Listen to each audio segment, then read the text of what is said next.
Well. The first domino has fallen for the Boston Red Sox this offseason following the shocking trade they just made with the St. Louis Cardinals for a 36-year-old starting pitcher in Sonny Gray. I'm here to break down the entirety of the trade and whether or not Boston did a good job in this transaction and whether or not they got better from this trade. We'll break down all of that on this episode of Red Sox Digest, but first, please do remember to scroll down and click that subscribe button if you're not already subscribed to the channel. We do appreciate all the love and support, so thank you guys. But now let's get to it and break down the first major move for Boston this offseason. There's been a lot of conversation surrounding the Red Sox as they appear to be one of the more aggressive teams this offseason, or at least they are in the position to be one of the more aggressive teams this offseason, not only to add more pitching, specifically in the starting pitching department, but also that power bat they so desperately want to add, whether it is a first baseman or a DH in Kyle Schwarber.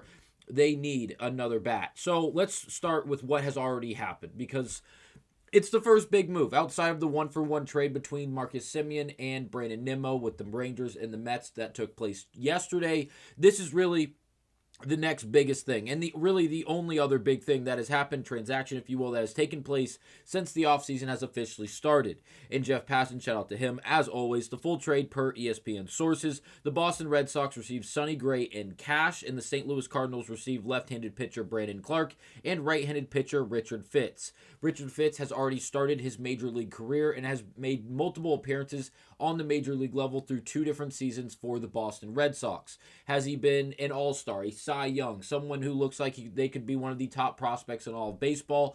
No, he has not. He has had some moments of promise without a doubt, but he also has had some moments of despair.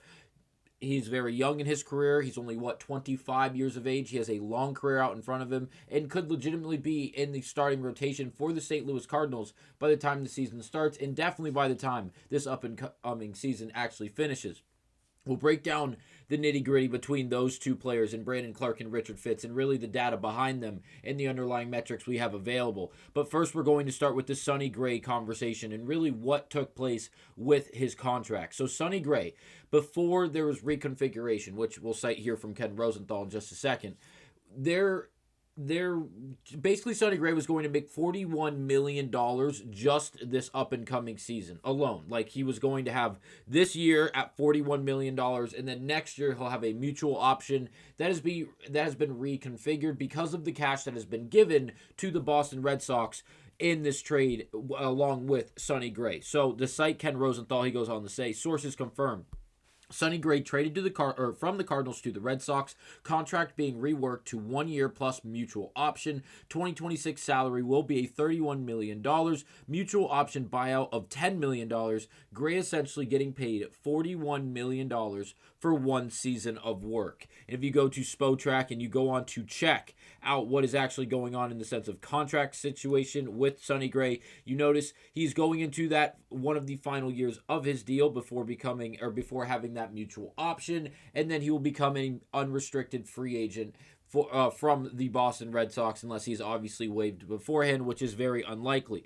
But again, the Red Sox going out there giving up 2 prospects from the farm system, one of them being a top 5 prospect in Brandon Clark, in exchange for a 36-year-old Sonny Gray. If you look at the underlying metrics and you break down who he is as a player, I want you to understand something before you entirely jump ship and jump on Craig Breslow again for having him attempt to do his job and failing at least at face value. I'm here to tell you that this is a much better trade than you're anticipating. When I first saw the breaking news from Jeff Passan and Ken Rosenthal and anyone else involved, I was very concerned, because of all the names we have discussed up to this point in the offseason. The Hunter Greens, the Freddie Peraltas, the Joe Ryans, the list goes on and on and on. And those are just of the trade candidates that could be available for the Red Sox this offseason.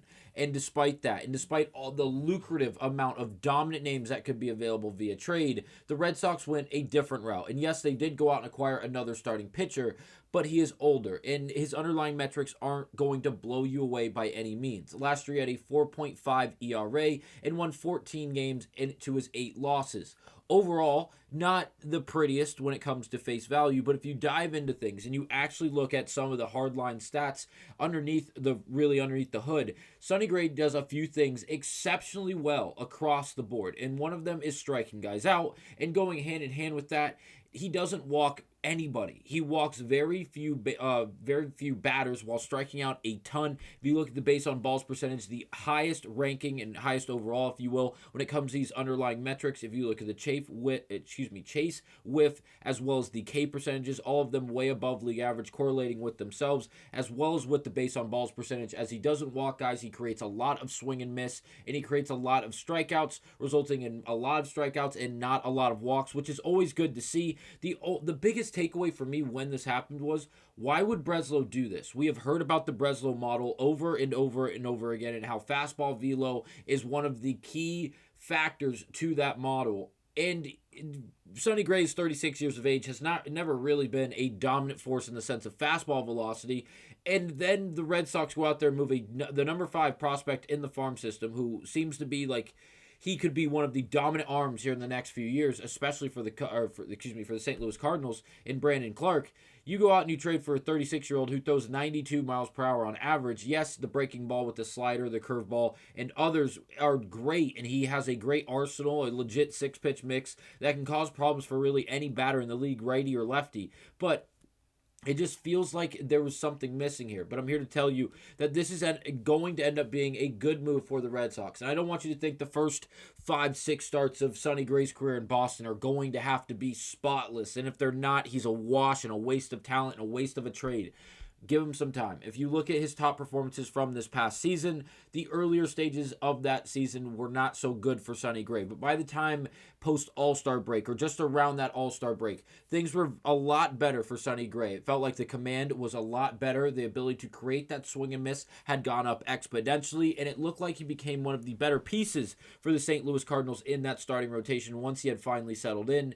And it didn't feel like it was just the opening of the race, if you will, where he's trying to get off to a great start. He may be forcing a few things, and things simply are not working out. So again, from Chris Colito, Red Sox are receiving $20 million from the St. Louis Cardinals. That is what Jeff Passan was alluding to in the sense of cash. We didn't actually have a dollar amount. We learned to find out, not only from this tweet from Rosenthal, but as well as from Chris, that it was $20 million coming to Boston. Because of that, the Red Sox are now only financially responsible for 21 of that $41 million, which is good to see. Because again, paying someone, a pitcher at 36 years of age, $41 million annually for one singular season of work is ludicrous, and I'm glad the Red Sox aren't doing that. So to quickly sum up Richard Fitts, again, 2 appearances, or 2 different segues, if you will, into the league, both in 2024 as well as 2025.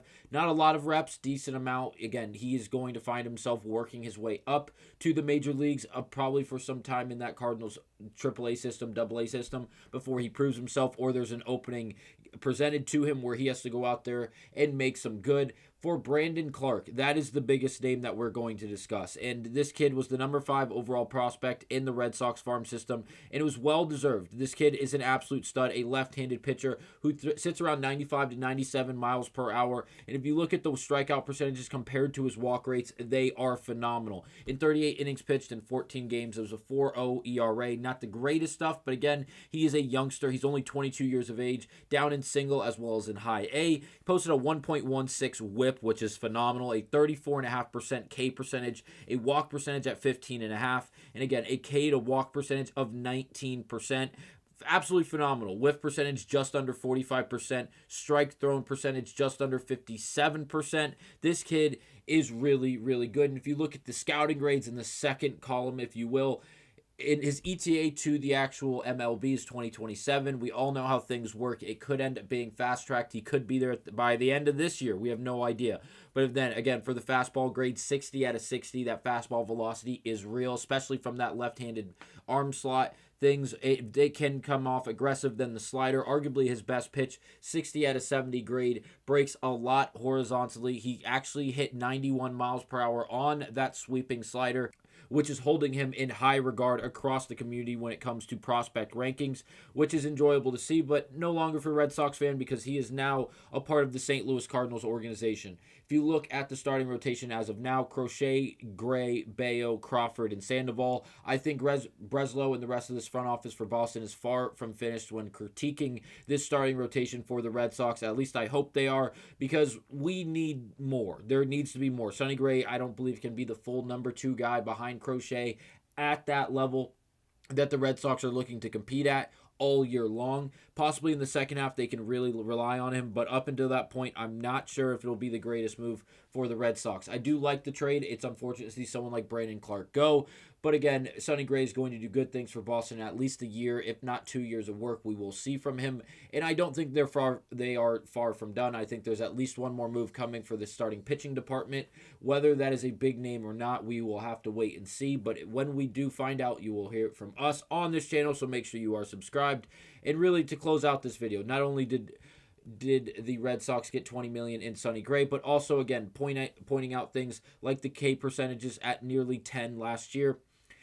At 10 last year, as well as a 1.01 when it comes to the base on balls per 9. Sonny Gray does not walk a lot of guys while also striking out a ton. I think he's going to fit into Boston, and I think the big lights aren't going to be much of an issue, despite his tenure that he had in New York not being the most productive. I think things are a bit different in Boston, and it's going to be a successful trade in the end of things. Thank you guys for watching. I'll see you on the next one.